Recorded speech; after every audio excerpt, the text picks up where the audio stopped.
Assalamualaikum warahmatullahi wabarakatuh. Alhamdulillah ya anak-anak, kita berjumpa kembali ya dengan Bu Umi. Pada hari ini kita akan melanjutkan pembelajaran minggu kemarin ya. Sebelumnya pelajaran kita lanjutkan, kita buka dengan bacaan basmalah bersama-sama. Bismillahirrahmanirrahim. Semoga dengan bacaan basmalah pertemuan hari ini dimudahkan, dilancarkan, dan diberikan kepahaman pada anak-anakku semuanya. Ya. Sekarang kita masuk dalam tema 2, subtema 2. Ini masih melanjutkan pembahasan minggu yang kemarin ya anak-anak, hanya sedikit, nanti kita lanjutkan dengan musyawarah. Perbedaan hak dan kewajiban sebagai warga masyarakat. Ini kemarin kita sudah bahas ya, hak sebagai masyarakat. Hak itu adalah sesuatu yang mutlak yang menjadi milik seseorang ya. Dan bentuk hak warga masyarakat, kemarin juga sudah kita bahas, mendapatkan perlindungan hukum, mendapatkan pekerjaan, dan penghidupan yang layak. Yang ketiga adalah bebas memilih, memeluk, dan menjalankan agama. Dan masih banyak lagi hak-hak yang dimiliki oleh masyarakat.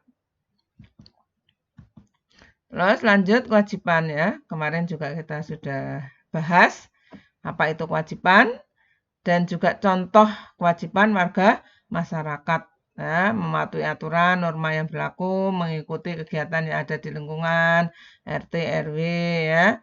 Misalnya adanya kerja bakti, gotong royong, musyawarah warga masyarakat setempat, dan menghormati tetangga di lingkungan tempat tinggalnya. Dan juga masih banyak lagi contohnya. Sekarang kita bahas bab baru yaitu musyawarah mufakat. Ya, musyawarah ini sesuai dengan Pancasila sila keempat. Apa yang dinamakan musyawarah?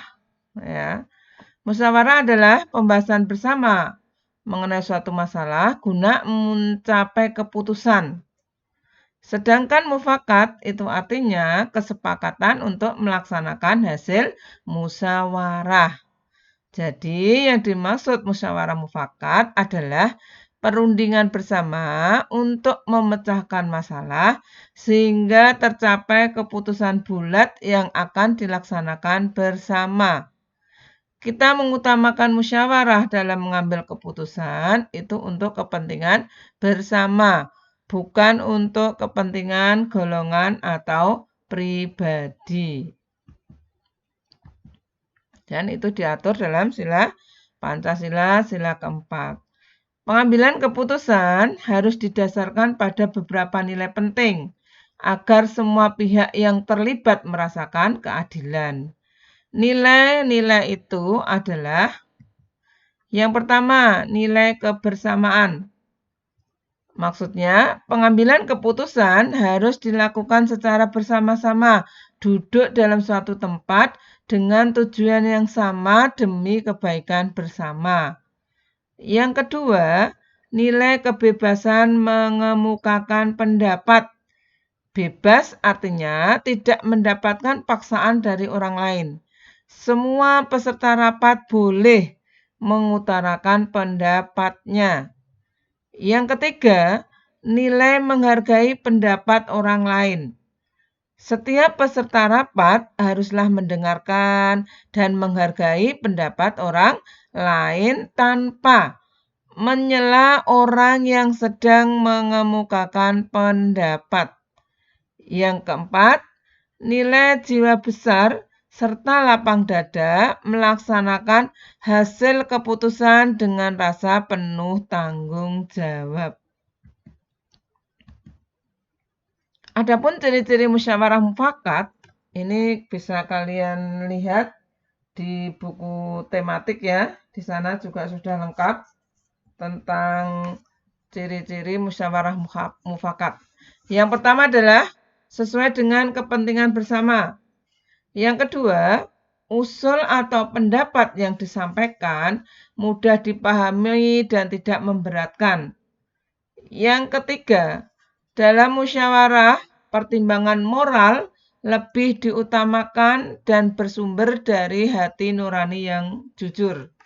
Yang keempat, pembicaraan harus dapat diterima dengan akal sehat dan sesuai dengan hati nurani. Ini ciri-ciri musyawarah mufakat. Adapun prinsip dan aturan dalam musyawarah mufakat adalah yang pertama, musyawarah dilandasi dengan akal sehat dan hati nurani yang luhur. Yang kedua, musyawarah dilandasi dengan semangat kegotong royongan dan kekeluargaan. Yang ketiga, mengutamakan kepentingan umum. Yang keempat, menghargai pendapat orang lain. Yang kelima, keputusan yang diambil harus dapat dipertanggungjawabkan secara moral kepada Tuhan Yang Maha Esa. Yang keenam, melaksanakan keputusan bersama dengan dilandasi itikat baik dan penuh rasa tanggung jawab. Sekarang, tata cara dan persyaratan musyawarah. Yang pertama, peserta musyawarah harus hadir sebelum musyawarah dimulai.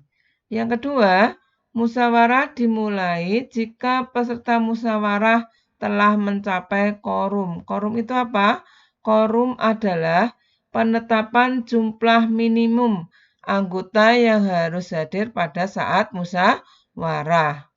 Yang ketiga, ada susunan kepanitiaan yang minimal terdiri dari ada ketua, ada notulis, dan ada peserta musyawarah. Yang keempat, setiap peserta musyawarah itu berhak menyampaikan pendapat.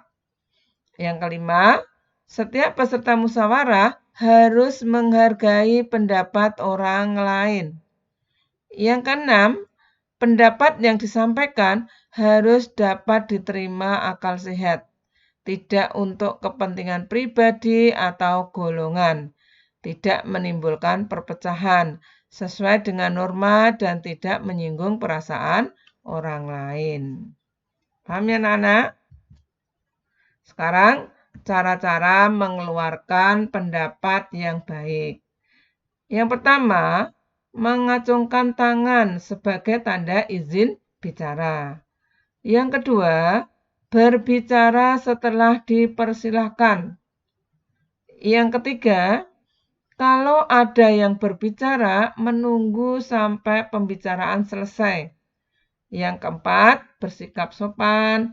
Yang kelima, suara cukup jelas. Adapun sikap dalam musyawarah, yang pertama, menghargai atau menghormati pendapat orang lain. Yang kedua, tidak memaksakan kehendak kepada orang lain. Yang ketiga, tidak boleh mencela pendapat orang lain. Yang keempat, tidak boleh memotong pembicaraan orang lain. Ya, pertemuan hari ini, alhamdulillah sudah selesai ya. Anak-anak tetap semangat belajarnya ya. Jangan lupa sholatnya, sholat duhanya, sholat 5 waktunya tepat waktu, tahsin, tahfidnya ya. Agar anak-anak nanti menjadikan anak soleh, solehah. Gitu ya.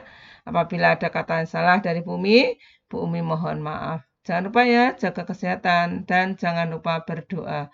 Kita tutup dengan bacaan hamdalah bersama-sama. Alhamdulillahirabbil alamin. Wabillahi taufik wal hidayah. Wassalamualaikum warahmatullahi wabarakatuh.